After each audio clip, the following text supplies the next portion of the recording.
Welcome to Afterthoughts, everybody. Thanks for joining us this week. We have the normal crew here with me, as always, John Garcia. How's it going, John?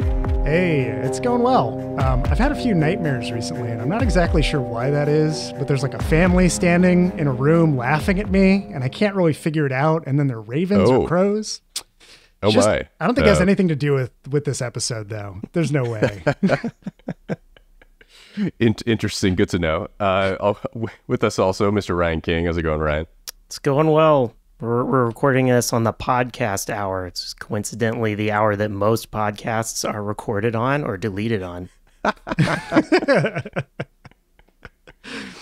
That's pretty good. So this week we are talking about the 1968 Ingmar Bergman classic, Hour of the Wolf. The Hour of the Wolf is the hour between night and dawn.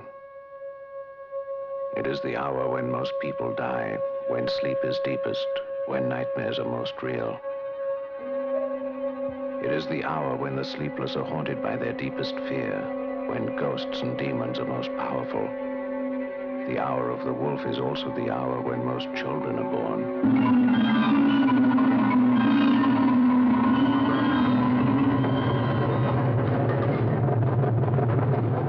Bergman's Hour of the Wolf, the hour in which reality becomes a mockery of madness and masks hide behind faces. The hour of all final moments.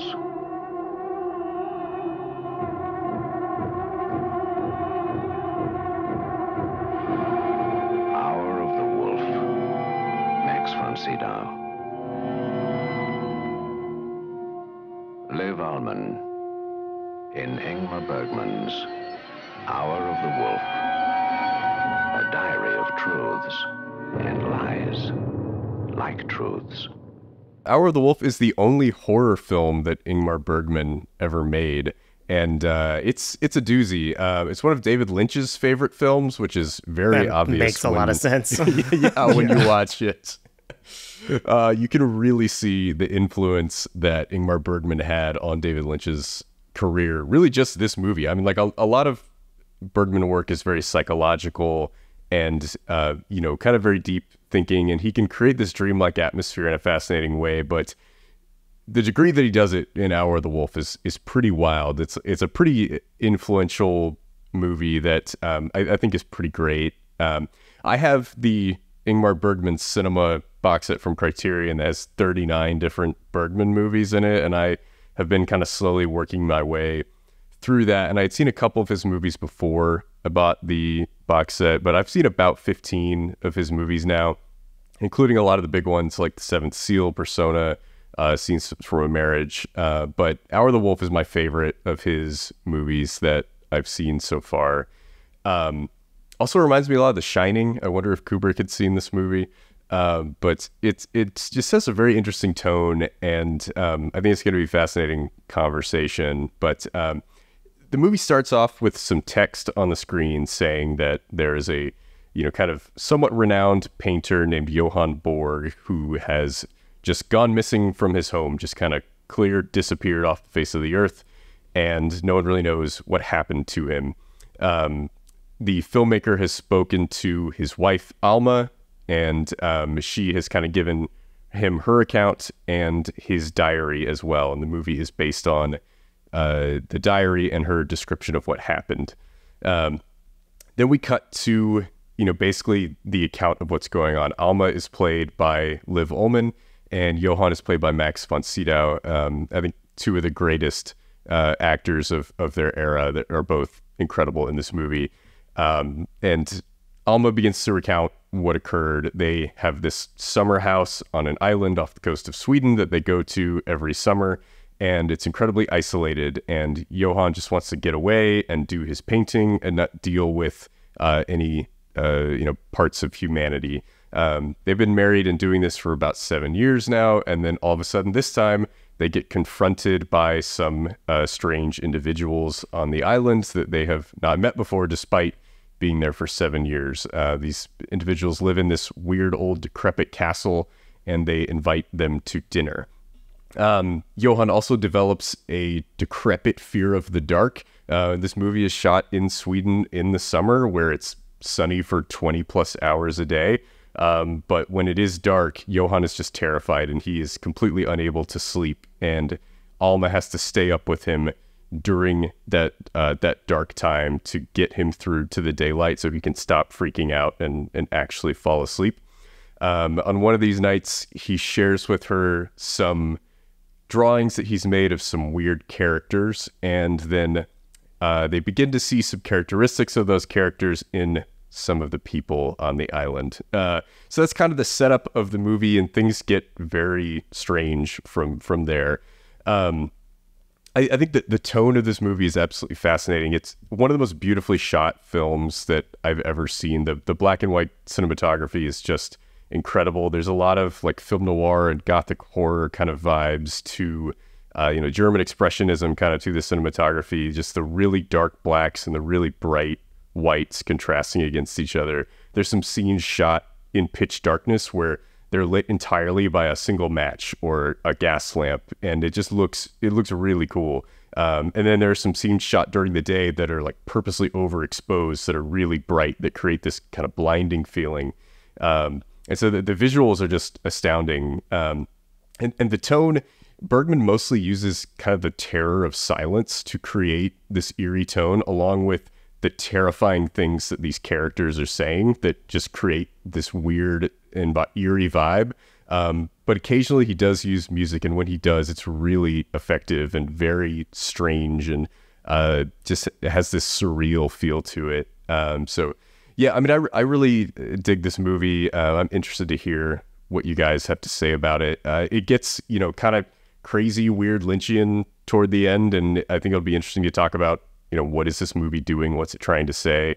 But yeah, John, you and I watched this at your place in pitch dark on the Criterion channel. What did you think? We didn't really speak about it afterward because we needed to do the podcast. Well, I also needed to think about it afterwards, was the other thing. I don't think that this is a movie you can just watch and immediately after be like, I understood and I need to talk about. I could have listed the things that I really liked. I know we didn't, because we watched it via streaming, some of the darks, like the blacks and the whites and the contrast were not nearly as perfect as they could have been from something like physical media.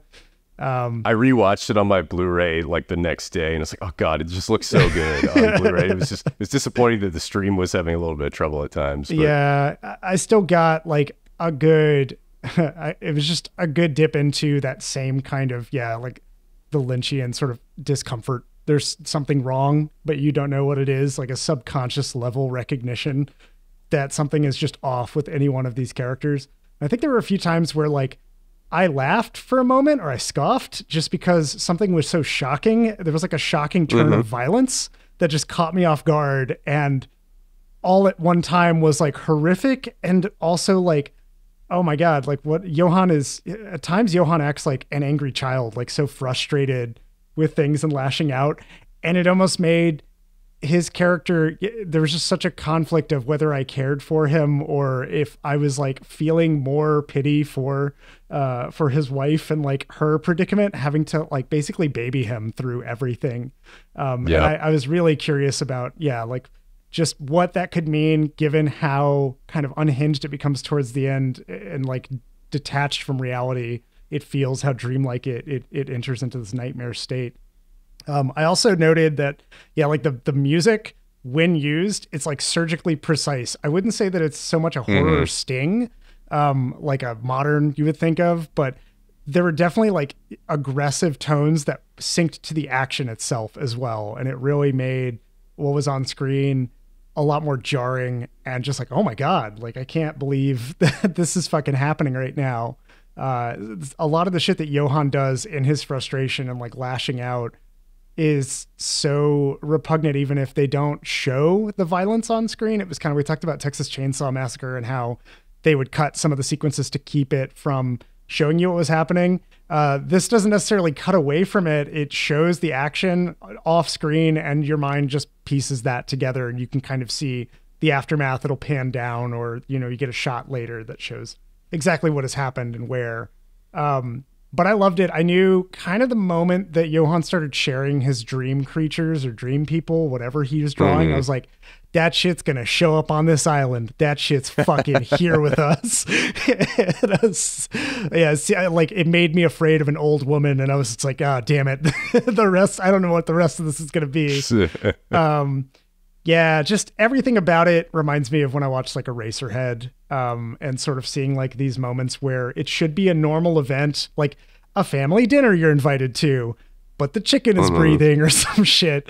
And just being really like put off by that. And I loved it. I thought it was great. And I want to go back and watch it again because it was just so haunting. And it did so much with like I would say a shorter runtime than I guess I'm kind of used to for this kind of thing to make an impact on me. I don't know if that's 100. What was the runtime? Is it an hour and 20 or was it an hour and 30? It's like 87 minutes long. Yeah. They do it with like an hour and 30. Very consumable. Yeah. I keep going back to it. I've seen it 5 or 6 times now. And like, it's fascinating to me every time I watch it. Yeah, but it really sticks with me. And I've seen, y'all know I'm in the middle of Schlocktober right now, big haze in my brain of terrible things that could easily have pushed this out if it hadn't been nearly as visually striking or memorable in its atmosphere. But despite having watched several Texas Chainsaw Massacres after and having watched a bunch of schlock as well, I mean, those are also schlock, but having watched different franchise schlock, this one's still like on top of 7 other movies from when we watched it to recording now. And I think that's a testament to Bergman's filmmaking. And I don't think I've seen any other Bergman. So it's one of those, like, this is my first entry into the Bergman world. I'm not going to expect everything else to be horror, but I'm very interested to see, what else I'll see from him. It's a great example of his like filmmaking skill, right? Where you can see, he can fucking do this. And like, yeah, he doesn't always make horror movies, doesn't usually make horror movies, but every movie that he makes has that level of artistry to it. So, but yeah, Ryan, what'd you think? Yeah, I was definitely impressed with the skill, the light and dark, silence, noise. Like there are the scenes that are unsettling because the music is like just heightening and heightening and heightening, and you just know. And then like people talk, but you can't hear them. You just hear the noise. Like a lot of things to unsettle you. You talked about the edits. Like this has a lot of like really fast edits in some part, which I feel like you see much more in modern stuff than I feel like I saw back then. So that was kind of an interesting take. Very surrealistic, avant-garde. Yeah, I got like some Jodorowsky kind of like weirdness, especially with the like kind of like weird sexual stuff that gets thrown in. Kind of the like Tarkovsky Stalker. There's a lot of that like slow build, like weird conversations between like quiet, that kind of reminded me of Stalker. And then I can definitely see the like modern like Lynch and stuff like that. I will say the way my tastes are, once it kind of hits towards the end and it gets into that craziest part, especially when that lady like takes her face off, I was like, oh yeah, this is awesome. But it took me a long time to get to that. And then that actually was kind of like the high. I don't feel like it got back to that same level of crazy. It kind of like came down into the crazy it sort of had been before. I am entertained by like the weird dinner, like just the whole thing with that uncomfortableness of like people laughing and you don't understand why they're laughing. And you can kind of see it through the wife's eyes of like, what the fuck is going on? Like, is there something they know? Is there something my husband knows? What are they doing? Like, just the uncomfortableness that she had with all of it. Definitely thought a lot about the themes and what it's trying to say, again, with it being kind of surrealistic, a bit like Lynch's stuff. It could mean anything. And is it even supposed to necessarily mean things, or is it just using those themes to paint a weird ass picture and leave it up to you?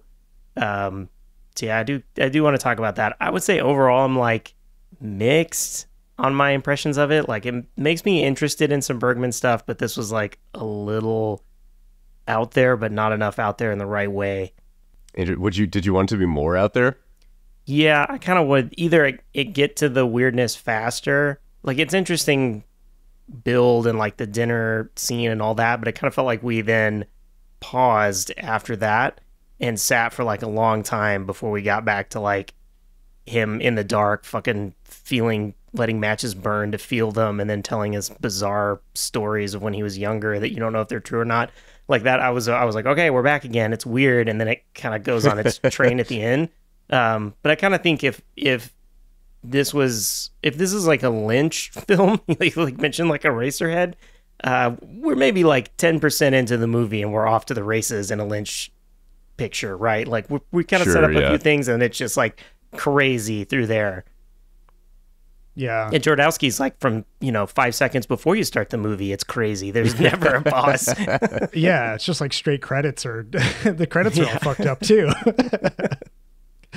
Yeah, I was actually kind of thinking another movie that it reminded me of, not Lynch, but Eggers. It reminded me of Lighthouse. Yeah, dude, I was going to say Lighthouse. Were just like, they had like breathtaking wide shots. There's like one like shot in particular where they're walking down, like Johann's walking down in silhouette, and there's just this like stretch of, it looks like an ocean. It's got to be the ocean, right? And it just like goes on for so long, and you just see it culminate in the sun in the distance, and it's gorgeous. And that reminded me of like watching Robert Pattinson like wheelbarrow shit up a hill and have that same kind of like isolationistic feel, and just the level of eeriness that it really imposes upon you with those shots. And I would say for me, like I felt a little bit, I guess, Ryan, I was in a similar kind of thing of like, okay, I know it's going to get crazy at some point. I just don't know when. And for me, like sitting in the dark and like waiting, that kind of was I felt like that was a justified build on I really liked that piece of like getting to see a lot of the stuff that's grounded and then occasionally seeing something really fucking weird. So it's a very similar structure to kind of how Lighthouse plays out. And that was what I grasped to anytime that I saw somebody from that family come by. I was like, what the fuck is this like, who are these? They're not really a family. It's just a group of like rich people or something that do a bunch of fucked up shit in their castle, and they invite people over for family dinners. But like, that was like more terrifying to me was, what if those people come in the night? I have no idea what they're trying to do. Even as friendly as they are, something's off-putting about these neighbors. So. Well, obviously, if they come, Johann's just going to slap the shit out of them. Yes, that's true. And they're going to just slowly lie down and put the handkerchief to their nose. I love that scene. That scene is so fucking funny to me, where he's just walking, and like you just cut to him walking very quickly across the island, like seemingly finished painting for the day, and this random dude in this trench coat is just trying to catch up to him, walking as fast as he can, and just starts having a mundane conversation about the weather. And yeah, Johann can't take it. He just turns and slaps him in the face and starts shouting out, "Shut up! Shut up! Shut up!" And just walks away. It's like anytime anybody's ever, everybody knows that feeling of getting stuck in a conversation with somebody. You're like, how do I get out of this conversation? It's like, you just slap the guy in the face and you walk away. That ends that. I did like later when he goes to the castle and that guy's there and he's like, "Oh, we've met before." Yeah.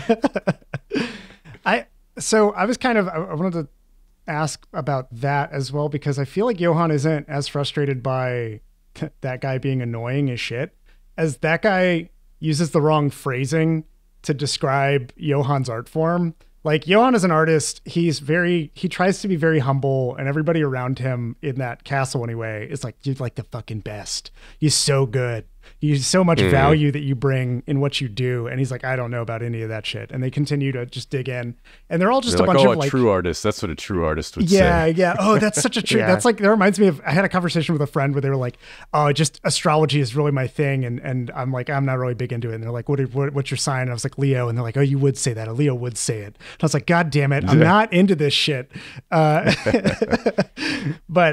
yeah, it was just like, he says like, you go to one, this is what you do. You go to one area and you commit a crime, and then you go to another area and you commit more crimes. And he refers to his painting as a crime. But I think at this point too, like, it hasn't been revealed that Johann has done something that's very fucking aggressive on the island and potentially bad, or has he done it yet in that context? Because I feel like that is like a kind of a fuse that gets lit, and he just gets pissed off because he thinks about what he's done and is utterly frustrated and annoyed by this man. By the point he starts talking about weather, he just turns around and slaps the shit out of him for for insinuating anything. But I didn't know what y'all thought, or if I misread that, or I don't know. I don't. There's a lot going on with Johan, right? Like, it's hard to tell exactly what he's feeling at any given time, right? Like, at the very start of the movie, he's affectionate with Alma, and it's like, oh, let me draw you, like, go sit over there, and then like immediately in the next scene, she like tries to go up and give him a hug, and he like pushes her away, and he is like very disconnected from her the whole rest of the movie, and like he seems to be craving isolation, but at the same time he can't stand it, right? Like he still accepts dinner invitations from these people, and you know, it seems to be driving him insane, kind of being alone on this island. And I don't know if maybe the like him slapping that guy and reminded him of, you know, this kind of horrible, violent act that he committed against this child, or if that's even real, who knows? But I think it's really hard to understand necessarily what he's thinking as a character, which is interesting because the movie is in theory just an adaptation of his diary, right? But like he also seems to be kind of going insane, and you're not really sure if what he's writing in his diary is what he's actually experiencing. And like there's a lot of moving parts to try to fit together to understand Johan's psyche. I don't even know if we're supposed to really understand it. Yeah. Yeah, I see this like struggle that he has with his own identity and with like being comfortable potentially with that, and the same like the lens of being an artist. Like if his stuff is, you know, being respected the way he wants it to, or being understood the way he wants it to, and if it is that a good thing? Like if he's having these struggles with his past, whatever it is, like, yeah, I agree. It's hard to tell, like when he tells that, you know, stories or whatever, if it really did happen or not. But he definitely is like, seems to be ashamed somewhat of this past, but also like wants to live that, I guess, is kind of what I was getting an impression of. Like he goes back to that castle, he goes back to the girl that he had before, I guess, and I had an affair with Veronica before. Vogler, because they always call her by both names every time she's mentioned in the movie.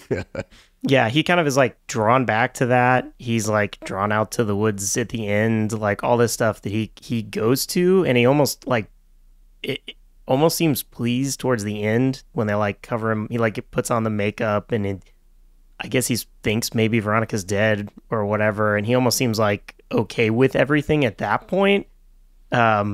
But then he hears all of them laughing, right? Everybody starts to laugh at him, and then that's when he pulls away again. So I kind of felt the same thing at that dinner scene of like, when they laugh, you can see he gets like, he even like covers his face, or he gets like, he doesn't want to be seen then, because he thinks like, oh, they know who I am and they laugh at me. Yeah, he seems very self-conscious about how other people perceive him, and maybe that's why he craves isolation. Like he just can't handle ridicule or criticism. I mean, the scene at the end where he's like in makeup and everybody's laughing at him seems like some sort of, you know, homophobia coming out or something, or some sort of insecurity about his masculinity. Especially after he like fights with a swimsuit clad child just to do it. Yeah. It was unclear. He feels like a big man, Ryan, from that when he kills a child. Yeah, I honestly, that whole sequence, I don't want to get too far into the end of it, but I did think that there was going to be like a sexuality component and what he was exploring. Honestly, in full frame view for me, a lot of this speaks to like the vices of an artist, and also the like voices that plague an artist. I don't want to say that Johan is, you know, the picture perfect starving artist or anything. He has so much that is toxic about him and what he does and how he treats Alma. But there are so many moments where he has kind of a choice to be better or to do something different. It's like when he's sitting at that table and everybody's laughing, they're all kind of like vultures, or, you know, I guess they spar with each other constantly, and they're just vicious, like socialites who look for any kind of weakness in any armor and like tear somebody down. And to have Johan there continuing to drink when he's like so full of insecurities is setting himself up for self-destruction. And it really just felt like a lot of the movie is him building towards some kind of suicide. I had no idea sort of where it would end or what would go on. But given that the beginning of the movie is just interviewing Alma, I was like, okay, well, Johan's not here anymore. And we've got whatever his diary is. This might be like a suicide note or something that he left. And he talks about the Hour of the Wolf and the kind of context of that being when like the most people die. And it's sort of the darkest hour of somebody's, I guess, of like life, basically, and what that does and how oppressive it feels. So there's something to it. Yeah, but it's weird because that hour is also, he says, the most births. Yeah. And so I do think there's this play with duality in there as well throughout it that, like, yeah, I'm bouncing around on thoughts here because it's hard not to with all the things that are all coming together. But I feel like at the very end, we kind of hear his Alma say, like, did I love him enough or did I love him too little? Right. And there's that balance of like, and I think he has the same thing where he's like, if they disrespect it because they don't get it, I'm upset. But if they get it, and that means they really get it, and then I'm upset they really know me. Like, he's between these two things and he can just never be happy, like constantly, all of them. He's between two women. He's between the real world and this isolation, his internal, the external. Like, he's between all these things and he's just completely unhappy in both. Yeah. Yeah. I think, too, the movie is interesting to look at in the context of what Bergman was actually going through in his life at the time. So he had just married Liv Ullmann, and they met on the set of Persona and like fell in love and both divorced their spouses and got married. And Liv Ullmann is pregnant with Bergman's kid in the movie. Like, that's why she's pregnant when they filmed it.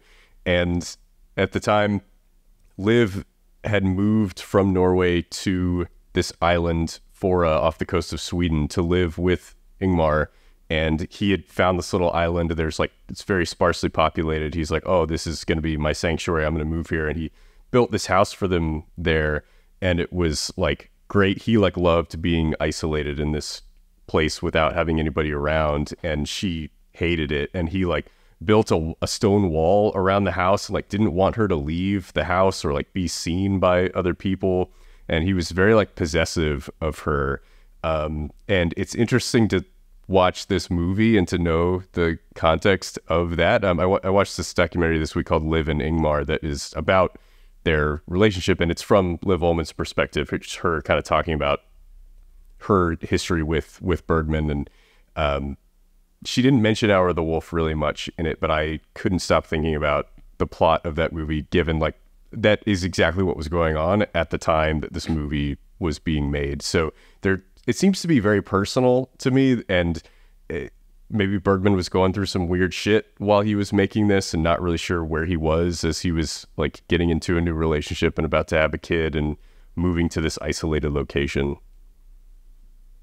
Yeah, there's something definitely working itself through there in a similar way to completely unrelated, but we've talked about Roma before at some point, and that Cuarón, when he was making that film, he didn't realize that he was processing the grief of his father abandoning him, and it was only like on set in action that he realized kind of what he was staging and trying to work through, in addition to like everything else in that story, in that movie.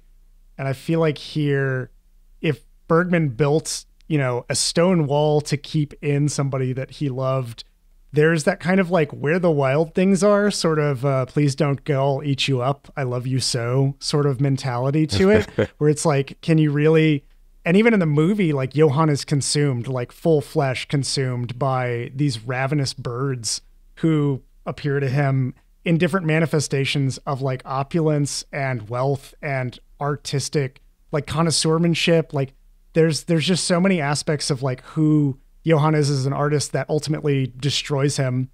And like talking about the Hour of the Wolf and sort of like, it's the hour when the most births happen and the most deaths.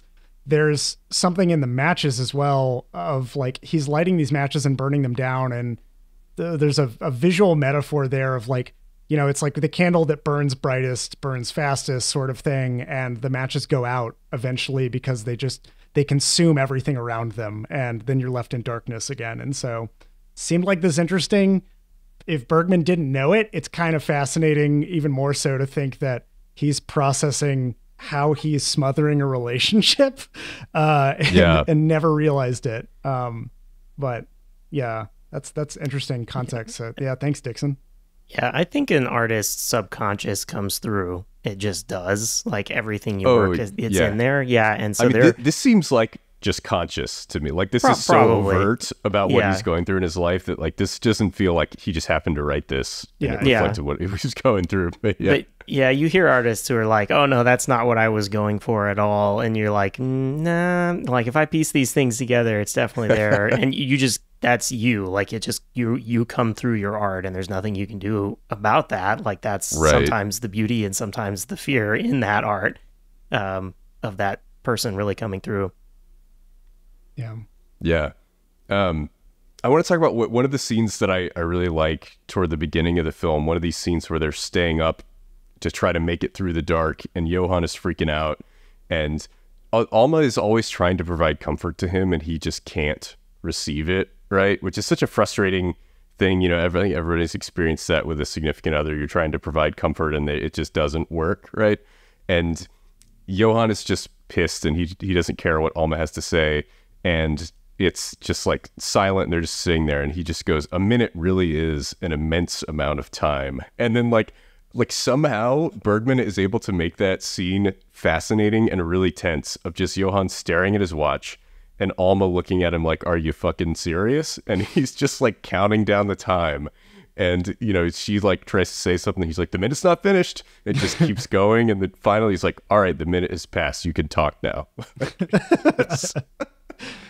Yeah, like that scene sounds so boring to describe, but it's just done so well that it's fascinating to watch. It taps into that same plane to what Ryan was saying about Tarkovsky, where you have an artist who can help make time feel a certain way in the movie, can stretch a minute into an eternity and really put a focus on it.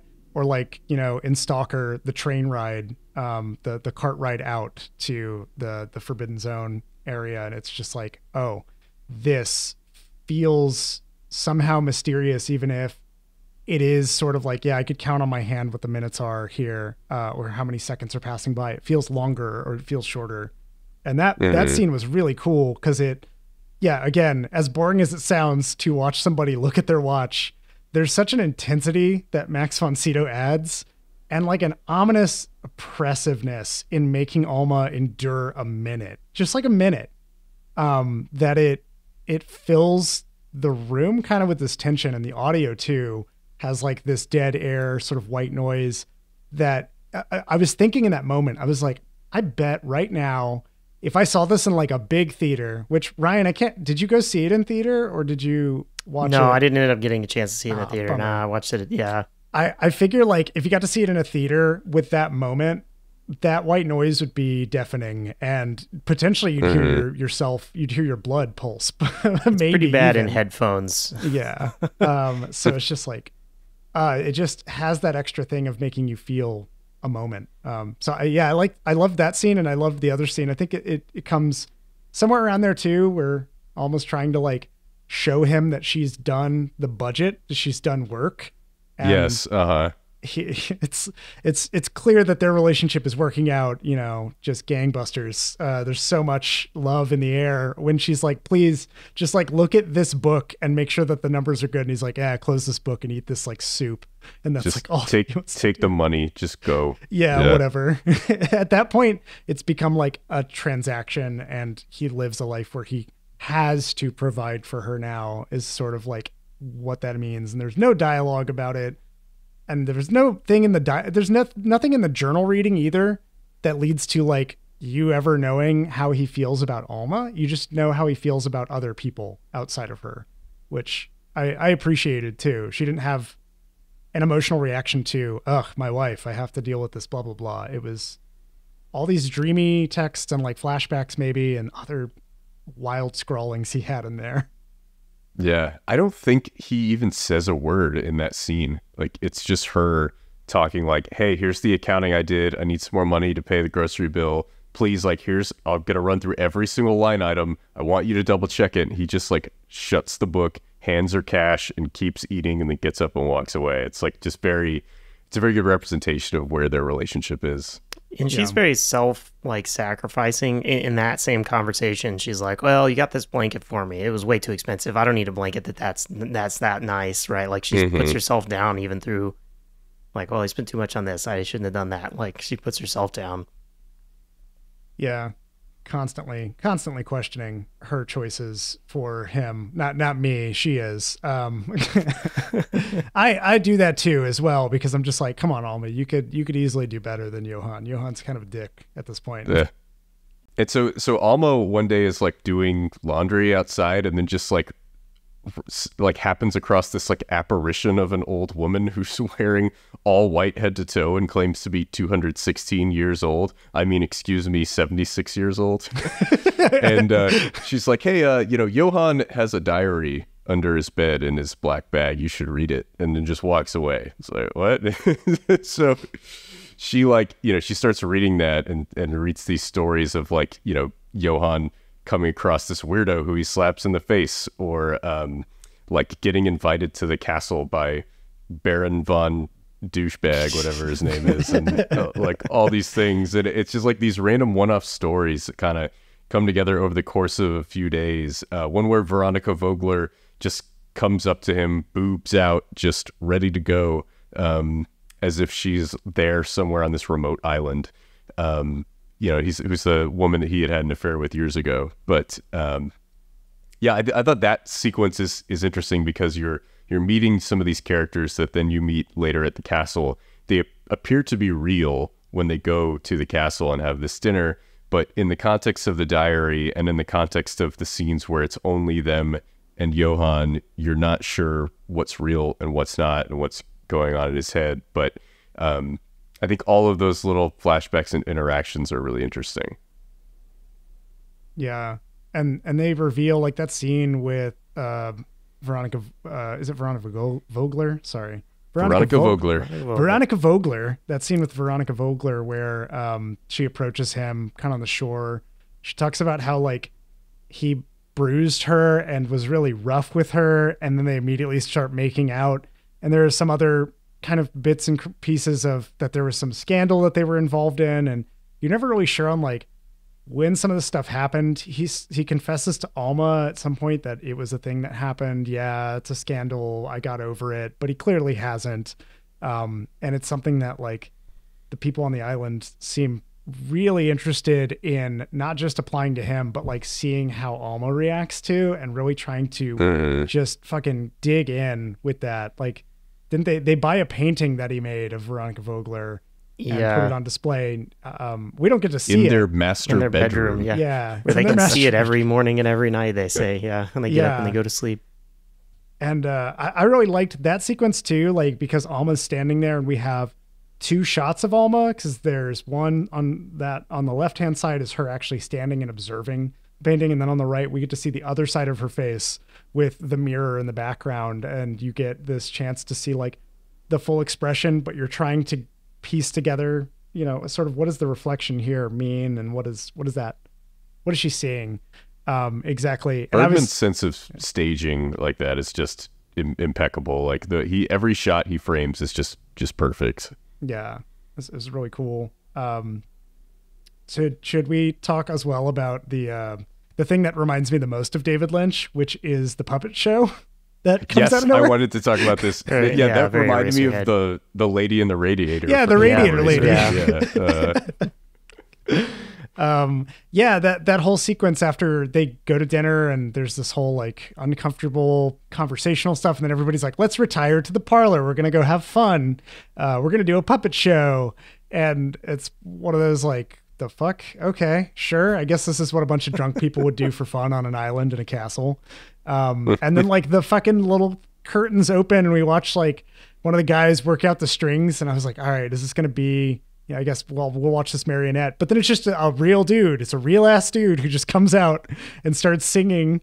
And Alma looks horrified by what she's seeing. Yeah, you only see that guy for like 2 or 3 seconds. You're like, wait a minute, is that a real dude? And then they just cut to the reaction shots of everybody for the entirety of this like opera song. You're just looking at the faces of these people, and Alma is the most aghast out of everyone for sure. Yeah, she has these wide eyes, just like it's just so you can see so much of the world through Alma's reflected in her irises. It's so beautiful. Anytime that's kind of shot, it really conveys the level of discomfort, like especially during the dinner sequence. Her eyes are just saucers, and the entire time in that castle, she looks like she's fearing for her life. In every room, she doesn't know what kind of horrors might await, and is like, when you frame the context of the action and the sequences, it's like, we had dinner, we watched a puppet show, I showed you this painting in my master bedroom of your husband's ex-lover. It's not really weird stuff. It's all pretty straightforward tour stuff, but it's all horrifying in the way that it is done here, and how like everybody just kind of gently ribs and peels apart pieces of their relationship when they're in that castle. It really feels like it just destroys them. That island is destroying them. So yeah, but like, what is that? I guess what is it about that puppet show? Yeah, I think it's just that like initial weirdness of to you, even as the audience, of like, what the fuck is this? And then you see, our characters that we're following also confused, but you see all the weird people in the castle like into it, some of them way too into it, that you just follow along with that. Yeah, and I think Liv Ullmann is just she's so talented. She's like one of my favorite actors, and you talk about it, she just has the most open, expressive face, and like anytime she's on screen, you feel like you know exactly what she is experiencing. Like her emotions are just right there, and she's able to convey like deep inner thoughts in a fascinating way. And so she works really well. Like the movie would not work as well with anybody else in that role.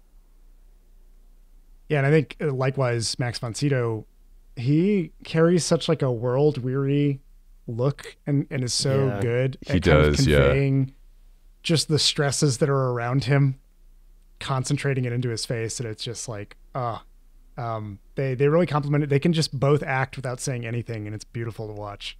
Yeah. And then, but before we get away from the dinner puppet show, I think touching a little bit more on the dinner scene, I think just the way that scene is edited is so incredible, and the way it's shot, where you're getting close-ups of all of these different characters, and either hard cutting or quick panning to different characters, and getting little bits of conversation that kind of don't really mean much in and of themselves. And like, it perfectly conveys that fear and anxiety of being the new person in the group of people that all know each other, and you feel completely left out, and like you have no idea what's going on, and there's all of these in conversations that you are not privy to. And then when they do try to loop you into something, it's not really like, they're not trying to ask about you, they're trying to like, loop you into their in conversation that you don't really have context for. And like, I thought that scene worked really well to kind of create that fear and anxiety of that type of experience. It opens with this like rotation around the table as everybody is sitting down. It was like a really awesome shot, but it's also kind of like unsettling, because it's like just all of these people, you're going around it almost like dizzily, seeing everything sit down, and then at the table you just keep kind of jumping back and forth. This whole time in that dinner scene and tour, it is amazing how much Alma and Johan put up with that. Like, if he slaps a dude for just following him too fast, the fact that he just like lets a woman grab him and try to make out with him, and his wife lets that go, and then they just say weird shit. Yeah, that castle family, they cross a shit ton of boundaries, and they push. That's where it's like, I don't know, it just feels like he's being abused by them. Yeah, I was gonna say, like, when the lady shows him, like, takes him in and is like, hey, here's the painting we have of his ex-girlfriend, and then she like goes on an aside where she's like, hey, check out this bruise on my thigh, my husband thinks it's hot. Yeah. Yeah. And then they leave the castle, and Alma turns to Johan, and she's like, they're trying to separate us, but I won't let it happen. Like, I'm going to stay faithful to you. I'm not going anywhere. We're going to get through this. And Johan just says nothing. and it's just like it's like the relationship has already been severed before they even got there to that castle, right? Like there's nothing that she can do to save this thing, but she keeps trying valiantly to save the relationship and keep it going. Is that the same scene where they're out near, it's like getting close to dusk, and they're in the forest. They're in the forest, and she starts screaming, and he's like he goes to try to even just, I guess, kind of placate her and like touch her, but and not she's like, talk. no. Yeah, he just won't talk, and he's trying to like kind of hug her, and she's like, no. And then she just screams at him as he's like, he literally tries 3 times, and then he gives up and goes, all right, fuck it, I guess I'm leaving. Off. Yeah, just fuck this. Well, after not saying anything, when she's like, I won't leave you, like, please let me know that you're gonna like stay with me and not like go to them, then that's when she freaks out, because he can't even commit to like stay with his wife and not go off with those weirdos. Yeah. So speaking of that, kind of like the relationship and trying to get that relationship divided, the opera they listen to is the Magic Flute, right? I think, and then he mentions it a little bit earlier, and then we have this like Birdman that wears a costume kind of similar to some of the interpretations from Magic Flute. The kind of point of the Magic Flute is this like male and female like being together like harmonizes, and like that's what's necessary for like peace and good in the world. And the fact that in his journal at one point when he's talking about Veronica Vogel, he says like they like were one, like peace, like something together, and that they were like, you know, destined or whatever to be together, which Alma reads and is like, that's fucked up, like tells him that specifically about like, do you think that with me or whatever? And then she mentions later that he has told her like, oh, she's whole, like, implying that like he's not and other people are not, and that she doesn't need anyone else necessarily to complete, though he knows he does. And so yeah, there's kind of that theme of like needing these two things together, but then he's like pushing them apart. Yeah. It kind of reminded me too of that scene of her talking about being whole, and how initially she thought it was very sweet, but in retrospect, as she sees, you know, him bring up this like better half, or like a complete pair, sort of, we can be as one, all this figurative language that she's left out of, it reminded me of another movie, which is Anomalisa, where it's all about a man sort of lusting after. Love that movie. Yeah, lusting after like a woman who can complete him, and he feels like this is the one like every fucking time, and then he literally just chews people up and spits them out in his own sort of psychosis of thinking like, no, you weren't the one, never mind, you're just boring like everybody else now that I've like had you. And it ends up being kind of feels like that same thing of Johann really doesn't know what he wants. He knows that he wants to paint, and that's like probably the only thing that he really knows, because he seems at odds with whether he wants this kind of happy life with a wife and kids and living on this island, or if he wants to go party it up in this castle with people who just insult him and like buy his paintings and flip them upside down and pull pranks on him and shit. Like he's somehow drawn to that. and at the same time, he's like, I don't know, he just really can't seek out through that. And he feels like he needs to look for something that completes him. And if he's already found somebody whole, he's obviously made up his mind by the time he gets to the island. It's not going to be Alma. She's not going to be the one. When does he get a gun again? Because that's like when that dude just shows up. Oh yeah, the dude he slapped, like, right? He comes back and is like, "Oh hey, storm's coming. You come back to the castle or whatever. Oh, here's a gun, by the way." And just like puts it down on the table and walks out. Just in case you need to defend yourself against some like wild game or something. He says small animals specifically, which I'm like, the gun's for the big animals. Yeah, who knows what these rabbits are like on this island. Yeah, so right before that guy shows up, they're trying to get through the Hour of the Wolf, and Johann is like, hey, I gotta tell you something, but you can't tell anybody. And Alma's like, okay, all right. He's like, remember when I told you I got bit by that snake? That didn't happen. And like in the middle of the movie, we go into what is almost like a mini silent film right in the middle of the movie. You know, cut to like you're in this very dark scene lit by a gas lamp to very bright overexposed scene of Johann fishing shirtless on like a rocky beach, and he has kind of some of his painting equipment and fishing equipment spread out on the rocks, and all of a sudden this little boy, maybe like 11 years old or something, is like just kind of around, doesn't say anything. There's this very terrifying, eerie music playing over this whole thing, and the kid kind of comes up behind him and is looking over his shoulder, and then goes and kind of messes with some of his stuff, and Johann absolutely flips out and starts like wrestling this kid, and then all of a sudden things get out of hand, and he just starts beating his brains in with the nearest rock that he can find, and drops his carcass into the ocean. Which, like, on the one hand, this scene feels very out of place with the rest of the movie, but on the other hand, it's just really, it's so well done. I don't really care. And it's like, I don't know if this is trying to say that Johann is a terrible, violent person, and that's why he's doing these things, or it's this guilt from this event that has created these, experiences that he's been going through.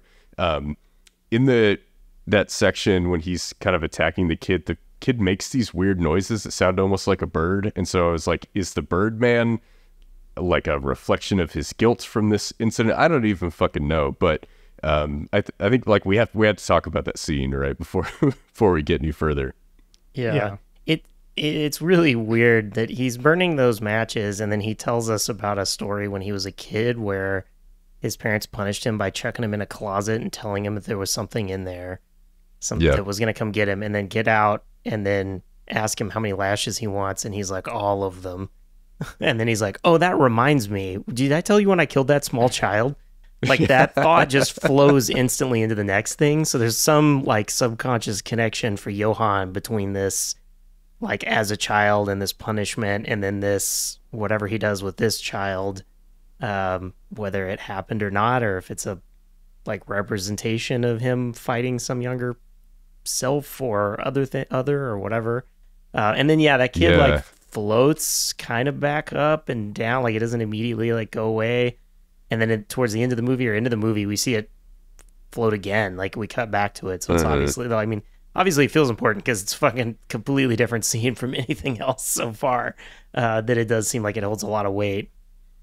Yeah. And they cut back to it at the end of the movie. So right. Yeah.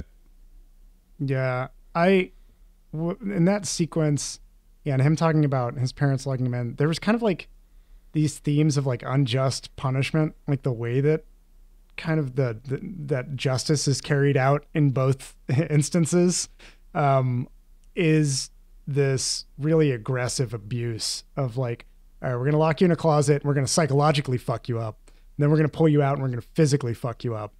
And likewise, when he's fishing and the kid takes a thing from him, it's like the kid crosses a psychological line, and Johann doesn't really know how to push back against that, other than sort of what he's, I guess, learned or kind of adopted, which is just violence. Like he's slapped that dude earlier. That was how he quelled that conversation.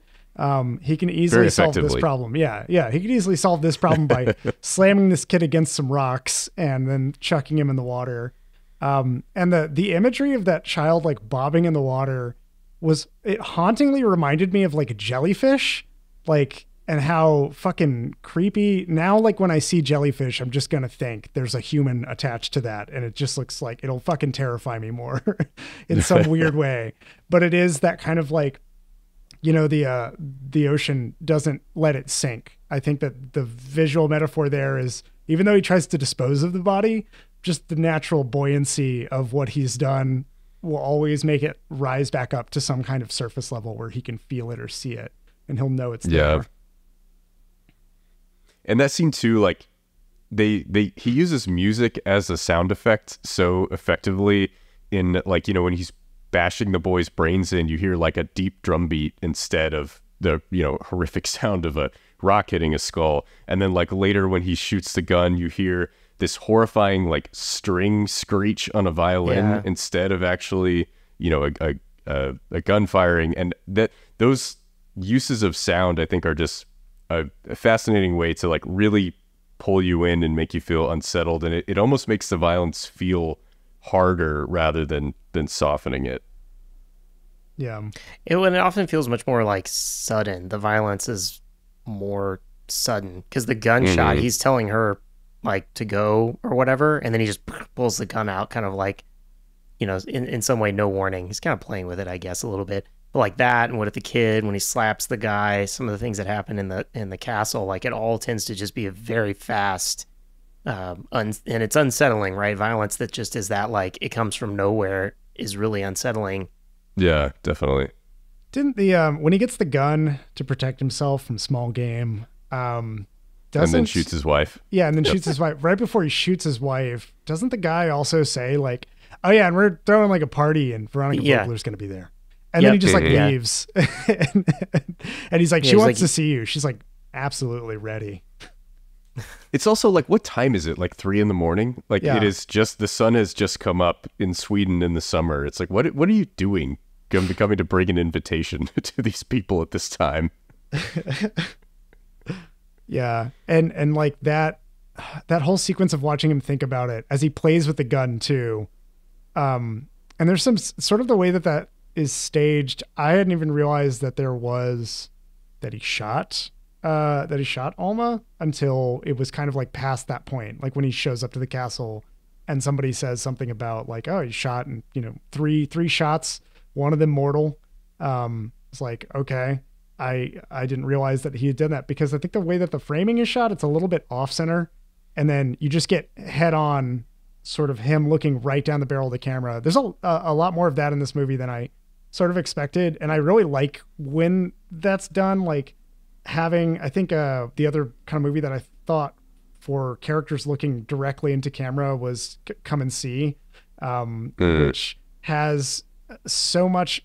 I think that those shots are so important to mystify you into trying to think like, what could this person be thinking? Or you're just looking at like the way that the world is washing over them directly. Like Alma looks directly into camera when she's at like the dinner.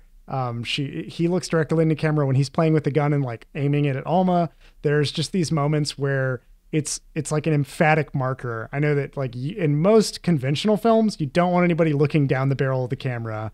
It's unless you're going to stylistically use it to enforce something like, you're now this character. Like the audience is now with Alma being shot, and like there's just this horrific violence that you confront head on. And I liked Bergman doing that. I really enjoyed kind of how he played with it in this and showing these different characters, even the people from the castle looking directly at camera at times, like gives you that extra unsettling sort of vibe of looking into a human being's eyes and not knowing what's going on behind them.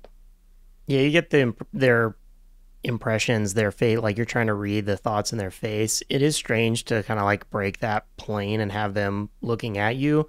The beginning of the movie also kind of fourth wall breaks the movie, because it starts off with the like text or whatever, and then over the intro we hear like camera crew or whatever setting up for this like interview with Alma, and then like the movie takes place. It almost kind of like sort of establishes it's a movie at the beginning, and then almost like gets rid of that right away. It's like staging it as a documentary. Yeah, it's interesting. I definitely agree with you, John, that use of direct to camera definitely works really well for this type of thing. Ryan, I think we're at your favorite part of the movie when he goes into the castle. Do you want to tell us some of your favorite bits from this part? Yeah, right after he's shot his wife, supposedly, he goes to the castle and he's just on a mission, I guess, to find Veronica Vogel. He runs into like the old lady first. I think this was interesting thematically as well, because she's like coming on to him again, and he's like, nah. And she's like, well, I'll tell you where Veronica is. And he immediately is like, whatever you want. And she makes him like lick her feet or whatever. And yeah, and I'm like, oh dude, Johan, you're so simping for Veronica.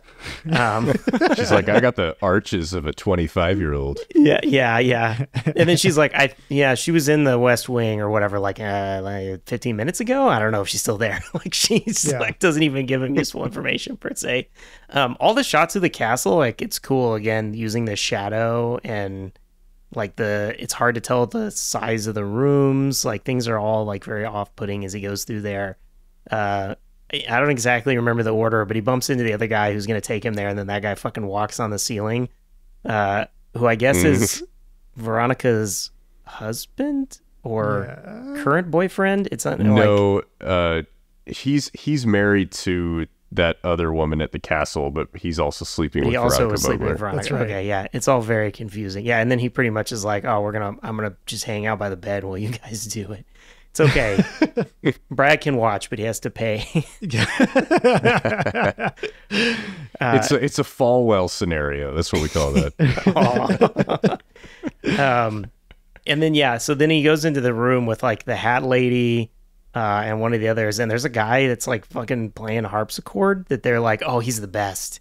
He's amazing. Like again, with this like artist thing of them like overselling like every artist or whatever that he's amazing. And then the whole lady with the hat is like, I have to take my hat off to hear better. Right. And I was like, that's awesome. Like just that fucking killed me. I was like, take my hat off so I can hear this better. And then she takes her hat off and then her face off. Yeah. Yeah.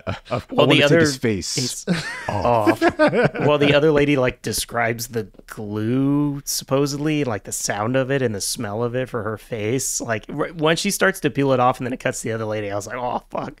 The other lady's like describing it. It was that was like the perfect weirdness. And then I don't think you really see her face. Out. You just see her eyeball drop. Yeah. Dropping into like some wine glasses. And like that was one of the characters that he had painted earlier was like, oh, this is an old woman and she's always threatening to take off her hat. But when she does, her face comes off with it. And so immediately when she says that, you're like, oh shit, here we go. Yeah. The moment I saw that old woman with a hat, I was like, she's going to take that shit off and her face will come with it. I know it. Right. And I would say for the time, like that, it was a pretty decent, like unsettling effect, like more unsettling than you usually see. Like now it'd be like whatever, and it'd be digital, maybe even like some prosthetic or whatever. But for there, I'm like, that's a pretty cool effect. It's very unsettling because of the way it's cut, like to it in a way and to it and like describing it. And like that was all, I was like, that was cool. That was straight. Especially because now it's set you up with a dude fucking walking on the ceiling and like crows everywhere. And like it's kind of like set you up for this really creepiness. But that's where I was like, that kind of was the hype because then it's just like, I don't know, they bite at him off screen kind of, or like it didn't really get any weirder than that. Yeah, after that he goes into the bird room. Yeah, but he's like Birdman. For like a half a second, he's a Birdman. He's not even that creepy of a Birdman. He's just wearing a costume.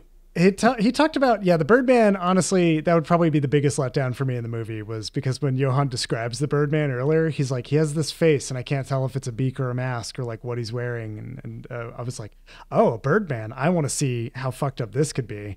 And then when I see him, it's kind of like something out of a musical a bit. Like at first I kind of like laughed because they film it in the room where John Woo keeps all the doves, and then, like the dude's walking through and all these birds are like, oh shit, there's a human here, like hopping around.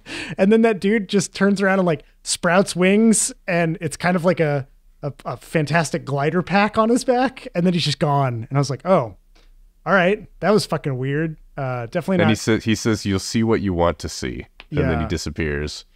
And before that, he he puts Johan in makeup and like in this fancy robe and stuff. And then you start getting some gender bending things going on. Yeah, that's right. We watch him get eyeliner and lipstick put on and everything. He's all dolled up. At this point, I thought he was going to be Veronica Vogler. I thought that he was going to walk into a room and put a wig on and be Veronica Vogler. And it was going to be some weird, they are one technically kind of thing. He was going to Buffalo Bill talk to himself in the mirror. Exactly. Hey, Veronica. I mean, he would see what he wanted to see, I suppose. But yeah, like after that, he goes right in. He's like, all right, Veronica, we'll see you now. And it goes to that big open chamber where she's just laid. There's a sheet laying over her. It's like a morgue, basically, with only one space for one. And he like starts to, get with Veronica, and then he hears laughing, and he looks up and he sees everybody like standing there laughing at him. And the harpsichord player, who we have, I think, only met in that one scene where he's Right. playing the harpsichord, is like squished into the window in this terrifying pose. It's just so unsettling. And he's Johann is like, you've done it. Thank you for crossing the line. You've broken the mirror, but like, what does the reflection show? And I think basically he's just like, his psyche is just completely broken at this point, and he just like doesn't know what to do with himself as a human being. And like, none of this seems to be really happening, right? Like Alma says, you know, oh yeah, he shot me in the arm and then he ran out and I hid and he came back in 10 minutes and he stormed around and he wrote in his diary for a couple hours and he left. So like, it seems like some sort of existential crisis that he is going through, that he is either thinks is happening to him or he's just writing about as he's going, and just kind of losing his grip on reality. But it's such a wild, visceral sequence of him running through the castle, all these different rooms, and encountering these people who get weirder and weirder as it goes.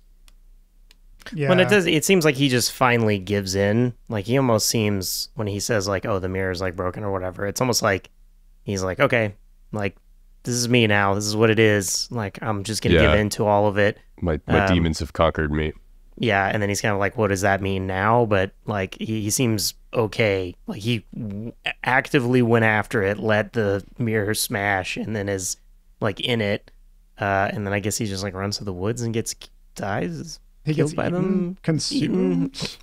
I actually like Question mark. that scene. I know, Oh, yeah. Ryan, you're kind of like, thought it was a letdown. I really liked that, where Alma like runs after him, then she starts seeing them too.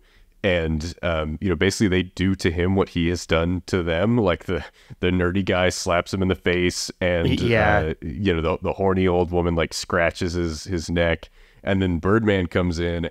And I love that edit. It's such a visceral, really cool edit where they show Birdman close up, and then they show like a crow or a grackle really close up, and then they show Birdman like very short, just a few frames, like lunge forward and like do a biting motion, and you see like his neck start spurting, and the, you know, birds cut in through all that. It's hard to describe, but it looks really, really cool. And that's again a scene where they're using music instead of sound to kind of create the feel there. And I thought that scene was really well done. Yeah. Yeah, really like that. yeah, it's cool. It just kind of was like, I feel like a letdown from a little bit of the early crazy. You got to kind of ramp up and then just kind of keep ramping up the crazy, right? That's where I'm like, if you're gonna do that, if we're just gonna be like weird, like surreal, that's the point of it. You just got to keep going on that train. You just wanted that old woman to have more clothes that she had to take off to take her face, hands, whatever, falling off. You just keep going. Yeah. Yeah. I disagree, but this was 1968, right? There weren't a lot of like crazy surreal masterworks at this time. This was like one of the early ones, but yeah, I mean, I think that stuff all works pretty well. I mean, it does. From there, it's like, you know, you go back to the framing device and Alma is talking and kind of explaining what's going on and starting to question her own sanity, as, you know, it's like, as what Johann has been through, is that rubbing off on me because of all the time I've spent with him?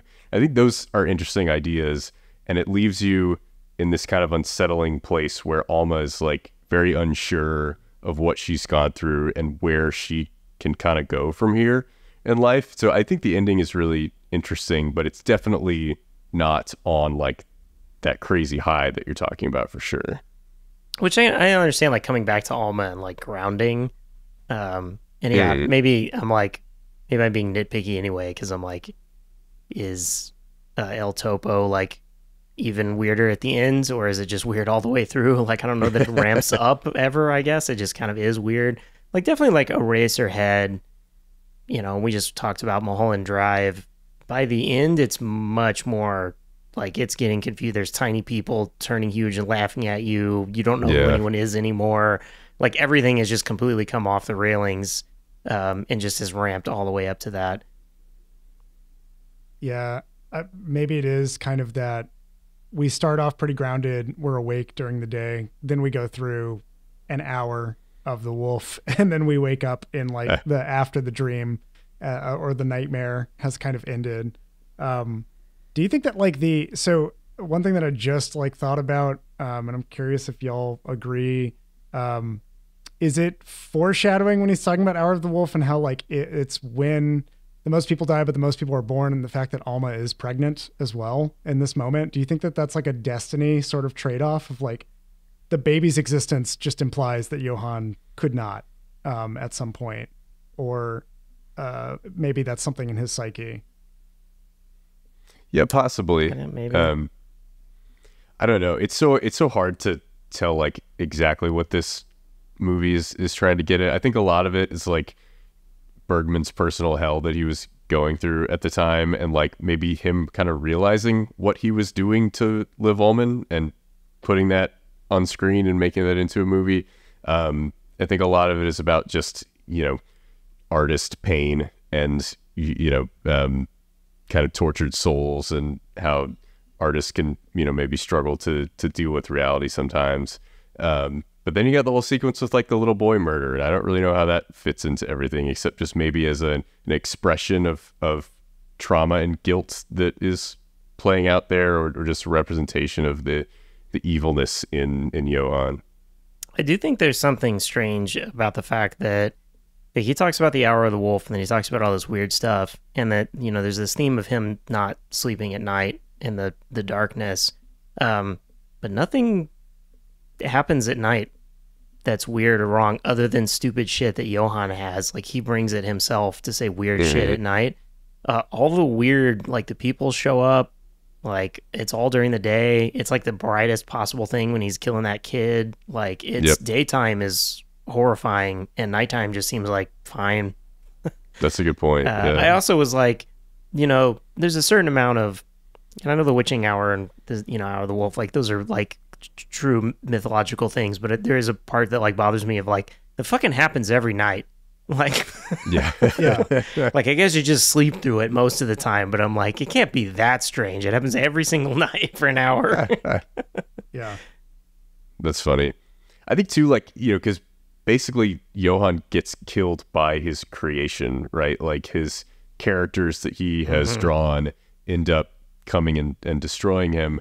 And, you know, maybe it's about an artist kind of getting lost in his work and not being able to be the husband that he needs to be, or to do other things in life the way that he should, because he is too obsessed and kind of drowning in the work that he's doing, and not really able to function outside of that. And I know Bergman was like that. Like, Ullmann had said that, you know, basically he couldn't do anything for himself because all he could do was just write and direct, and that was it. Whether it was movies or plays or TV, that's all he wanted to do. And so he couldn't really like function as a normal person. He was a terrible father, you know, not a terrible husband.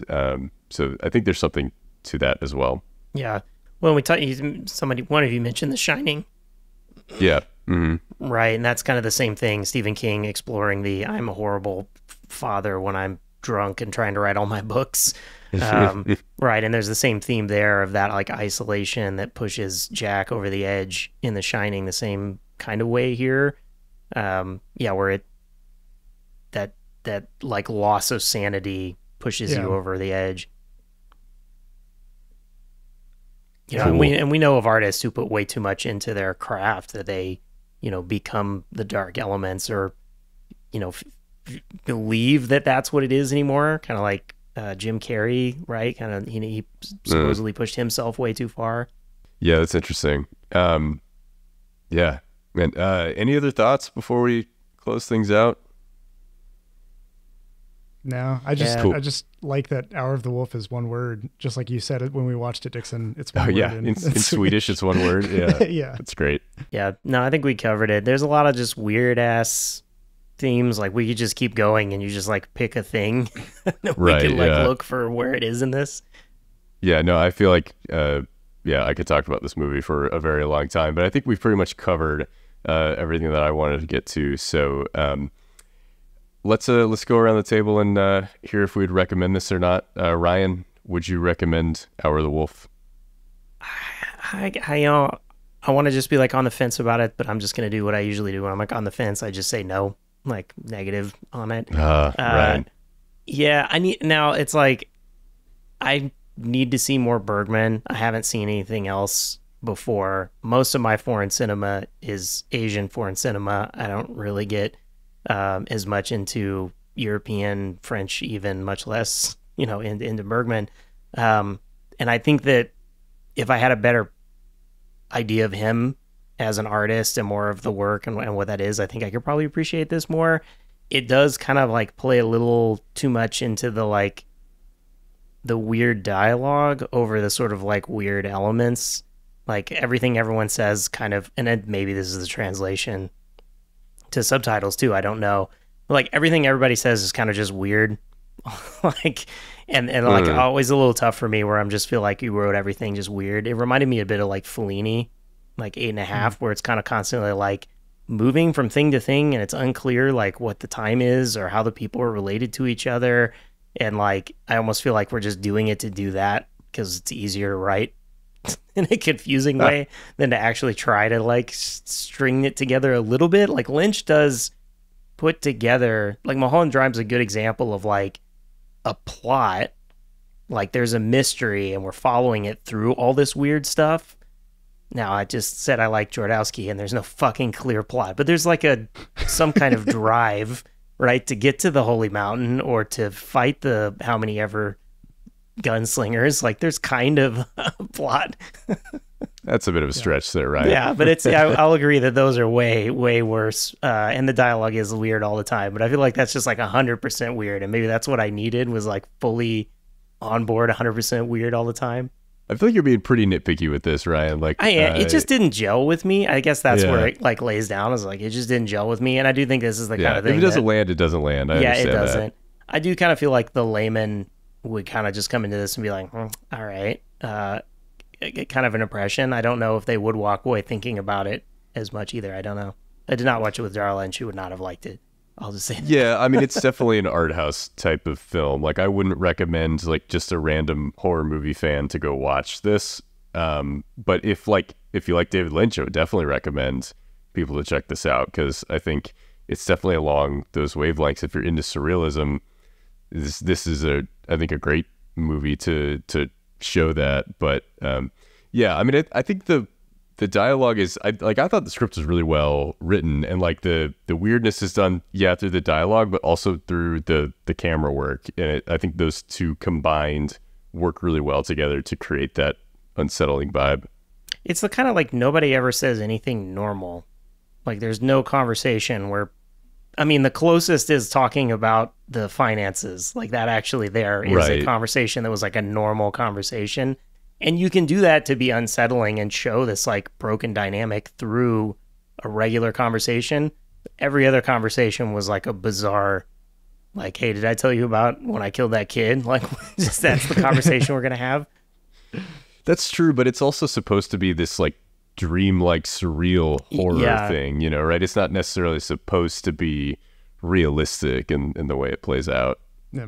But I think we're just gonna have to disagree on this one, right? Yeah, no, I know. It's a first on this podcast, everybody. A disagreement. John, do you recommend this movie? Yeah, I honestly, so obviously I can't recommend it to my dad. My dad probably wouldn't dig it. That's sort of a thing that I just assume, given sort of how it is an art house film. But it's something that I'm really interested to.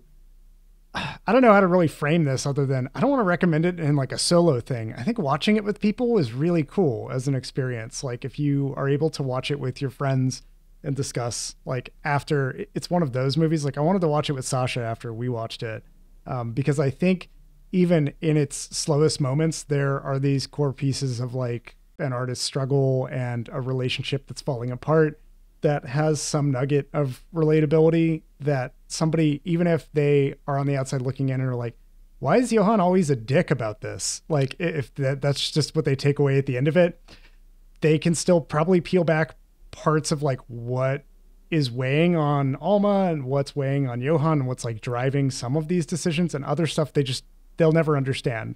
And even if they hate it, there are parts of it that'll probably stick with them that they'll remember when they watch other movies. Like this entire time we've been sitting here, I'm like, it reminded me of this movie. I saw it in this movie. Like I didn't even mention Ari Aster and that shit's in there too. Like I thought about Hereditary a little bit, just seeing people stand in the dark, like laugh or smile, it has sort of like this permeation through the rest of film for me that I think other folks might be like, oh yeah, I can kind of get that. I think that's interesting. But yeah, I would still recommend it all the same. It's one of those where it's like, love it or hate it. It's an interesting experience, and there's a lot of really cool shots in it, and stuff that I feel like would still stick with you for one watch at least. So I am a full-throated recommend for this movie. I love this film. I think it is fascinating. I really dig these kind of surreal, dreamy nightmare movies like David Lynch. If you're into Lynch, I would highly recommend checking out Hour of the Wolf. I also just really like Ingmar Bergman as a filmmaker. I think he's just one of the most talented filmmakers of all time. And I've really enjoyed going through his filmography. And, I've seen a lot of his stuff, but there's still a bunch of stuff that I need to get to. So I'm excited to check out more of his movies. But the Seventh Seal is great. And that's like not a horror movie, but it's very existential and psychological and super fascinating. And Scenes of a Marriage is incredible. Like, kind of about the breakdown of a marriage, almost kind of like Hour in the Wolf, but real and practical and not horror. Like, every conversation feels very realistic, but, he's whatever kind of style he chooses for his film, he's able to execute it incredibly well. And so definitely recommend checking out any of his movies. Which is the top recommendation for someone to go watch of a Bergman? Like if you have never seen a Bergman movie. Yeah, you've seen absolutely nothing. What should you go watch? Oh man, that's interesting. Probably not Persona. That's one that like is thought of as one of his best, but it's definitely like you got to really be into kind of weird art house stuff to get into that one. His Seventh Seal is great, and it's really interesting. That was kind of his, one of his, it's really his second breakout hit. Smiles of a Summer Night is a really good like sex comedy from 1955 that was his first kind of bust out on the scene movie. I think he won the Palme d'Or at Cannes for that, and he had been struggling his whole career. He had been working since like 46 and finally had a big successful movie in 55, and then was able to finally get the Seventh Seal made because of that. He'd been trying to make that for years and years. So Smiles of a Summer Night is a good intro point, I would say, where like it's a fun sex comedy that's just really well done. And if you like that, you can kind of get a feel for what he's doing and go from there. It is still kind of early Bergman, and his form and style really elevates from there. Like he wasn't at Hour of the Wolf level at that point yet, but he was still making some really great, interesting movies. So he started out as a theater director. A lot of his earlier movies feel more like theater. And then as he develops as a film director, they look nothing like theater, right? They're very, very much feel like cinema. So nice. I got to check out that sex comedy. Yeah, you should. Smiles of a Summer Night's really good. Smiles of a Summer Night. Yeah. But also that Criterion Bergman set is pretty great. It's expensive, but it's very cool. Cool. Well, thank you guys for joining us this week. This is a fun conversation about Hour of the Wolf. With me, as always, Ryan King. Yeah, sorry to bring it down there at the end, but you ass. I know. After having this wonderful, interesting conversation about all these themes in this movie, I don't know if I'd recommend it. And John Garcia. Don't worry, Dixon. I still liked it. I'm glad. Thank you, John. I have been your host, Michael Dixon. Fuck you, Ryan. Hey!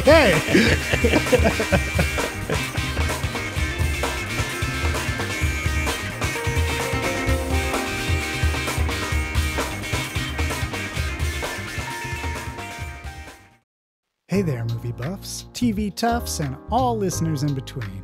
John here from the Afterthoughts Podcast. I just wanted to drop in at the end of this episode and say thanks for listening. If you've got afterthoughts of your own to share, hit us up. You can find us on Twitter, Facebook, and Instagram at The Afterpod, or jump into a conversation on our Discord server. You can find info for this and more at theafterpod.transistor.fm. Thanks again for listening, and we'll catch you on the next episode.